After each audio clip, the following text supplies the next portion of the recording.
My dear students, today I am with first unit of class 11th and that is physical world and measurement. And the first topic is a physical quantity. देखिए physical quantities क्या हैं? ये वो quantities हैं जिसकी measurement हम कर सकते हैं, जिसको मेजर कर सकते हैं, चाहे उसकी डायरेक्ट मेजरमेंट हो या फिर इनडायरेक्ट मेजरमेंट हो। किसी भी तरीके से मेजरमेंट हो जाए तो उसको हम बोलते हैं फिजिकल क्वांटिटी। जैसे आपको कोई लेंथ मेजर करनी है तो नॉर्मली आप मीटर स्केल यूज करते हैं, तो आपके पास क्या होगा, डायरेक्ट मेजरमेंट हो गया, या आपने टाइम मेजर किया, आपने क्लॉक यूज कर लिया। बट अगर आपको वेलोसिटी या स्पीड मेजर करनी है बिना स्पीडोमीटर के, तो फिर आपको वहां पर क्या करना पड़ेगा, लेंथ भी मेजर करनी पड़ेगी और टाइम की मेजरमेंट भी करनी पड़ेगी। और इन दोनों की अगर मेजरमेंट हो जाती है तो फिर आप उस पर्टिकुलर बॉडी की जो स्पीड है उसको मेजर कर सकते हैं। या आपके पास इनडायरेक्ट हो गया कि पहले आपने और क्वांटिटीज को किया और फिर उस फिजिकल क्वांटिटीज का मेजरमेंट किया। तो फिजिकल क्वांटिटी क्या है, डेफिनेशन आपके पास है, these are the physical quantity otherwise quantities which can be measured directly or indirectly। अब फिजिकल क्वांटिटी को मेजर कैसे करते हैं, लिखते कैसे हैं? देखो उसका तरीका आपने देखा होगा। अगर हमने किसी बॉडी के मास की बात करनी है तो आप क्या करते हैं,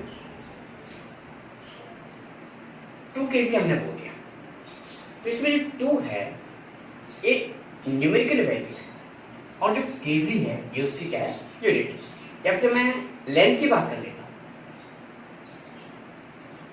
2 मीटर, तो 2 क्या है, न्यूमेरिकल वैल्यू, और मीटर क्या है, उसकी यूनिट है।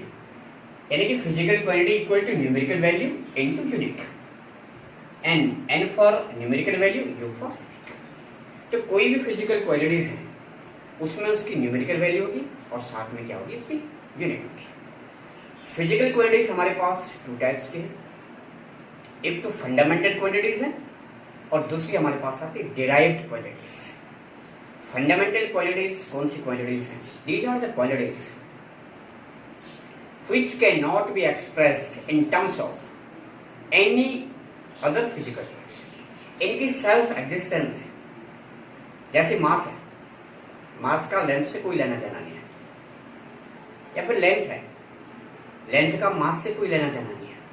एक टाइम है, उसका ना तो मास से कोई लेना देना, नहीं टाइम से लेना देना। तो ये आपके पास होगी फंडामेंटल क्वांटिटीज। और भी हैं, मैंने आपको पिछले लेक्चर में डिस्कस कर चुका हूँ फंडामेंटल क्वांटिटीज कौन कौन सी होती हैं। तो ये क्वांटिटीज हैं जिनकी सेल्फ एग्जिस्टेंस है, जो किसी दूसरी क्वांटिटीज के ऊपर डिपेंड नहीं करती। जैसे इंग्लिश में अल्फाबेट की हम बात करते हैं, A B C D and up to Z। A हो गया, बी हो गया, सी हो गया। ए का बी से कोई लेना देना नहीं है, बी का सी से कोई लेना देना नहीं है, ये फंडामेंटल हो गया उसकी। अब दूसरे हमारे पास आती है डिराइव्ड क्वांटिटीज। देखिए फंडामेंटल क्वांटिटीज के एग्जांपल्स आपके पास लिखे हैं, लेंथ, मास, टाइम, और भी हैं, वो मैं डिस्कस कर चुका हूं पिछले लेक्चर में। ठीक है, डिराइव्ड क्वांटिटीज की हम बात करते हैं। ये वो फिजिकल क्वांटिटीज हैं जो फंडामेंटल क्वांटिटीज के ऊपर डिपेंड करेंगी। किस पर डिपेंड करेंगी? फंडामेंटल क्वांटिटीज के ऊपर। उसमें एक ही फंडामेंटल क्वांटिटीज 2 टाइम्स भी यूज हो सकती है, 3 टाइम्स भी यूज हो सकती है, या फिर हो सकता है उसमें अलग अलग टाइप की फंडामेंटल क्वांटिटीज यूज हो। It means you can say that of physical quantity which can be expressed in terms of 2 or more fundamental quantities। कम से कम उसमें 2 फंडामेंटल क्वांटिटीज तो यूज होगी। या फिर ऐसा भी हो सकता है कि एक ही फंडामेंटल क्वांटिटीज में 2 बार यूज हो। जैसे हमारे पास एरिया है, एग्जांपल के तौर पर एरिया, तो एरिया को आप लेंथ टू ब्रेथ की बात करते हैं, या फिर अगर आप सर्कल के एरिया की बात करेंगे तो पाई आर स्क्वायर की बात करेंगे। आर आपके पास रेडियस होगी, रेडियस का स्क्वायर, रेडियस कितने टाइम्स हो जाए, 2 टाइम्स। रेडियस क्या है, लेंथ है, या फिर लेंथ इनटू ब्रेथ, ब्रेथ भी क्या है, लेंथ है। तो यहाँ पर इन दोनों जगह पर लेंथ कितने टाइम्स यूज हुआ, 2 टाइम्स, और लेंथ का एक फंडामेंटल क्वांटिटीज। या फिर मैंने यहाँ पर स्पीड की बात की, स्पीड इक्वल टू क्या होता है आपके पास, डिस्टेंस अपॉन टाइम। डिस्टेंस क्या है, एक लेंथ है, फंडामेंटल क्वांटिटीज, और टाइम ऑलरेडी फंडामेंटल क्वांटिटीज है। अब देखिए मैं अल्फाबेट की बात कर रहा था, ए बी सी डी और आगे जो भी है। अगर हमें वहां पर कोई वर्ड लिखना है, आपको अपना नाम लिखना है, तो नाम लिखने के लिए आपको ये अल्फाबेट यूज करने पड़ेंगे। जैसे मैंने यहां पर यूनिट लिखा हुआ है, यूनिट, तो यूनिट में कितना अल्फाबेट यूज है, 4। आपके पास यू है, एन है और आई है, टी है। बट अगर हम इसमें से एक भी अल्फाबेट को मैं रिमूव कर दूं तो फिर ये वर्ड नहीं बन पाएगा।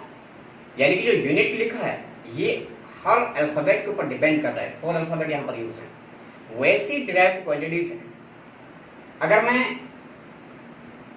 Speed equal to distance upon time में से टाइम को हटा दूं तो फिर इसकी एग्जिस्टेंस खत्म हो जाएगी, ये स्पीड को एक्सप्रेस नहीं करेगा। तो ये था आज हमारे पास फिजिकल क्वांटिटीज, फंडामेंटल क्वांटिटीज और derived quantities. Thank you for today.